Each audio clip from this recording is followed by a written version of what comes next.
Estamos retornando com mais um conteúdo. Falamos no conteúdo anterior sobre Davi, quando ele se ofereceu para lutar com o gigante Golias, e algumas pessoas que tiveram notícia dessa decisão de Davi terminaram levando até Saul a informação. E Saul resolveu conversar com Davi. E Davi foi então levado até a presença do rei. Nesse conteúdo, nós estaremos analisando a segurança de Davi, a razão das suas convicções. Por isso eu convido você a abrir a sua Bíblia no capítulo 17 de 1 Samuel, versículos 34 ao 37. Davi, ele termina contando a Saul que, como pastor de ovelha, ele matou leões e ursos que ameaçavam o seu rebanho.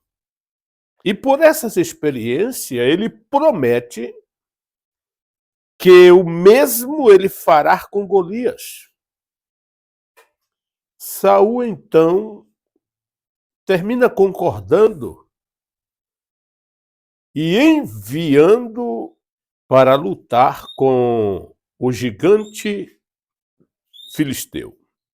No versículo de número 33, Saul termina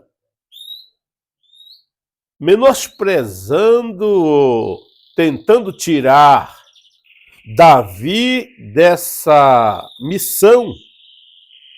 Ele diz aqui na Bíblia: você é apenas um rapaz e ele é guerreiro desde a sua mocidade. Mas Davi, convicto do seu chamado, convicto e decidido a fazer a vontade de Deus, ele entra então trazendo essas duas informações que terminam convencendo Saul de que o rapaz estava de fato decidido a lutar. Davi faz citações de dois animais em Canaã, que talvez vocês poderiam dizer, mas no Oriente Médio, em Canaã, a presença de leões e ursos, naquela época, Benaia, no tempo da neve, ele matou um leão. Se você observar 2 Samuel, capítulo 23 e o versículo 20, você vai encontrar esse guerreiro israelita que termina matando um leão também pela sua bravura, pela sua coragem. Lembra de Sansão? Ele matou um leão e na volta havia colmeia na carcaça daquele leão. Lembra quando um leão matou o profeta lá em Reis? O profeta que desobedeceu à voz do Senhor? O leão feriu, matou e ficou ali parado. O jumento do profeta amarrado no lado e o leão do outro, e não fez nenhum dano ao animal. Então a presença de leões em Canaã está por diversas passagens da Bíblia. Aqui no livro de Amós, no capítulo 3, versículo 12, o próprio Senhor diz: assim diz o Senhor, como o pastor livra da boca do leão as duas pernas, ou um pedacinho da orelha. Deus estava trazendo aqui, evidentemente, uma mensagem profética para Israel, que seria exilado, mas não seria de tudo destruído. Deus deixaria ainda um remanescente. Mas esses assuntos nós veremos quando chegarmos lá nos livros proféticos. Estou apenas citando aqui citações que faz referência a leões, ursos, na terra de Canaã, na época de Davi. E quanto à existência de ursos? Também esses animais eram frequentes naquela época. É por isso que Davi chega até Saul e traz aquelas informações e termina convencendo o rei. Em 2 Samuel, no capítulo 17, versículo 8, então disse Uzai a Absalão: bem conheces teu pai e seus homens, e sabe que são valentes e estão enfurecidos como uma ursa no campo. Olha aí passagens importantes que fala da existência desses animais, e por isso Davi estava de fato convicto de que poderia destruir o gigante, porque havia matado leões e ursos, e da mesma forma destruiria também o gigante filisteu. Lá em 2 Reis 2:24, quando 42 jovens começaram a criticar do profeta Eliseu, dizendo em voz de crítica e de zombaria: sobe calvo, sobe calvo. E você sabe que o profeta era um representante de Deus. Então saiu duas ursas do matagal e destroçaram 42 jovens instantaneamente, porque aqueles jovens estavam zombando do próprio Deus na pessoa do profeta. Veremos essas coisas também, mas são referências que faz menção de leões e ursos em Canaã.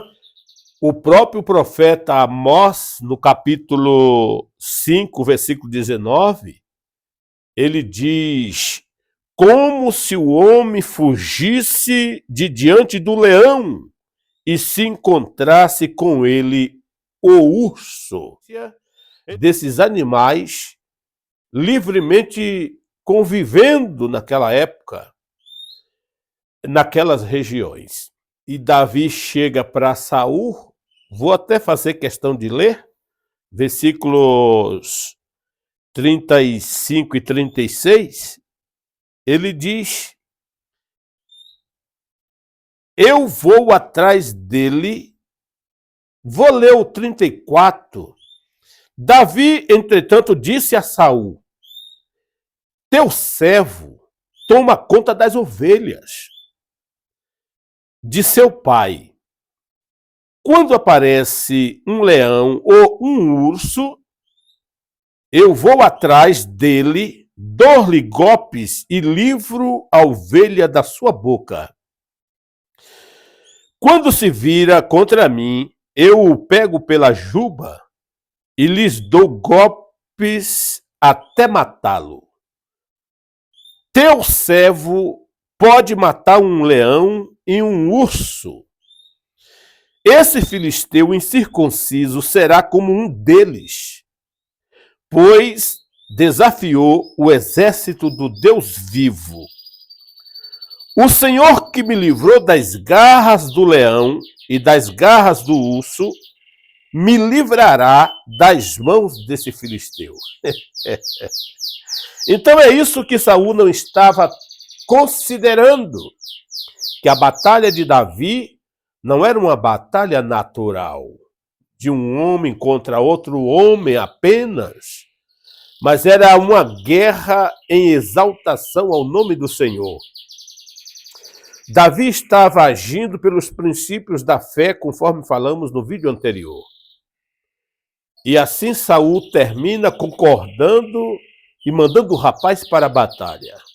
Percebe-se que Davi já teria recebido essa responsabilidade, essa incumbência de Deus já anteriormente. Davi teve uma revelação de Deus de que seria usado pelo Senhor para honrar o povo de Israel e para destruir o gigante filisteu, que era uma ameaça constante entre os filhos de Israel. Então Davi já tinha isto planejado pelo Senhor e ele contou para os soldados, para as pessoas, de que ele seria uma espécie de um enviado de Deus para destruir aquele gigante por um propósito de Deus, conforme nós sabemos. Elevar Davi diante dos filhos de Israel para que todos eles pudessem entender que Davi seria o seu próximo rei. Que a partir daí, Saul começa uma reída perseguição ao rapaz, decidindo matá-lo de qualquer jeito, conforme veremos nos conteúdos posteriores. Mas Davi tinha convicção do que estava fazendo, pois ele sabia que Deus estava nessa causa, algo que Saul não conseguia enxergar em sua vida, pois Deus não falava com Saul por espécie alguma. O verso 37, Saul termina, portanto, permitindo o rapaz lutar. O Senhor, que me livrou das garras do leão e das garras do urso, me livrará das mãos desse filisteu. Diante disso, Saul disse a Davi: vá, e que o Senhor seja com você. A confiança em Deus, aqui no texto, conforme vimos, era o essencial para o verdadeiro governo, o reino teocrático. Saul perdeu isto ao longo da sua caminhada. Davi demonstrou isto ao longo ou ao início do seu envolvimento nas coisas públicas. Que a teocracia estava presente e sem Deus não haveria qualquer possibilidade de Israel vencer as suas guerras, de Israel chegar como um instrumento de Deus a executar os planos de Deus para a restauração, para o surgimento do Messias. Embora Israel substituiu a teocracia pela monarquia, Deus jamais abandonou seu povo.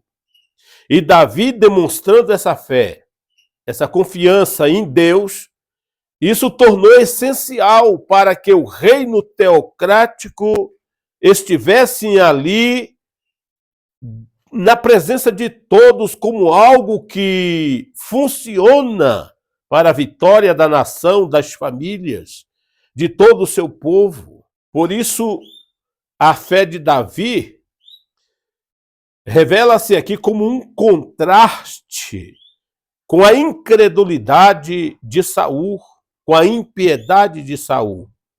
Davi se mostra um homem confiante em Deus, um homem que honra a Deus, um homem que confia em Deus, que espera em Deus. E isto é o óbvio de um governo teocrático. Enquanto Saul perdeu a fé, a confiança, o caráter, perdeu a humanidade, se transformou num cruel tirano e sanguinário. Por isso que Deus sabe como trabalhar com aqueles que Ele chama e coloca uma missão e a presença do seu Espírito na vida dessa pessoa. O quanto isso é importante, até mesmo para nós, é claro. Não existe um ministério sem a presença do Espírito Santo. Deus é tudo em nós. E quando nós observamos Saul dizendo assim, vai, que o Senhor seja contigo, olha ao nível que chegou o reino de Saul. Ele dependia de Davi para expulsar os seus demônios. Davi tinha que tocar a harpa, citar salmos e acalmar a Saul. Ele dependia de Davi para isto, e agora ele depende de Davi para a glória de Israel, para o triunfo de Israel, para a vitória de Israel, para a vitória da batalha. Saul depende de Davi novamente. E agora o reino está entregue nas mãos de Davi. Isto é, dependia dessa vitória para o reino prosseguir firme. E Saul não podia trazer essa vitória. Nenhum soldado do exército de Saul. E Saul coloca então o reino nas mãos de Davi, por assim falar. E é isso que Deus faz quando o homem rejeita Deus, quando o homem não condiz com os princípios de Deus para a sua causa, ele então chama alguém e o capacita com seu espírito. E agora nós temos um Saul dependente de Davi. Não só para as questões do reino, olha isto, mas também para os seus problemas mentais. Porque Saul recebia de quanto em quanto o espírito maligno que lhes inquietava. Mas Davi estava ali para dar segurança para o seu próprio reino, isto é, o de Saul, e também para a sua crise mental. A importância de Davi na história do seu povo, e todo o exército viu nisto. Todo o exército compreendeu a importância de Davi dentro daquele contingente de soldados. Mas como Saul era cruel e terrível, essa vitória, ao invés de trazer felicidade ao rei, trouxe inveja, sentimentos egoístas. E Saul terminou se transformando no verdadeiro psicopata, conforme nós veremos no passo a passo essa história tão importante para as nossas vidas. Agora, Saul, dando a Davi a oportunidade de lutar, partiremos, portanto, para a próxima etapa. Veremos Saul tentando colocar as suas próprias vestimentas militares para a proteção de Davi. Davi termina recusando tudo aquilo, mas isso nós veremos em nosso próximo conteúdo. Que Deus lhe abençoe. Não deixe de se inscrever em nosso canal, de dar um joinha, de comentar e de compartilhar a palavra de Deus. Fique na paz. Voltaremos logo, logo com a recusa de Davi. Aquelas vestimentas que não cabem no seu tamanho. E Davi, então, termina recusando tudo aquilo ali. Mas isso nós veremos já já. Deus lhe abençoe. Fique na paz e Deus abençoe o seu domingo, seu dia, seu trabalho, sua saúde, sua prosperidade, sua fé, sua vida com Cristo. Deus o abençoe, em nome de Jesus.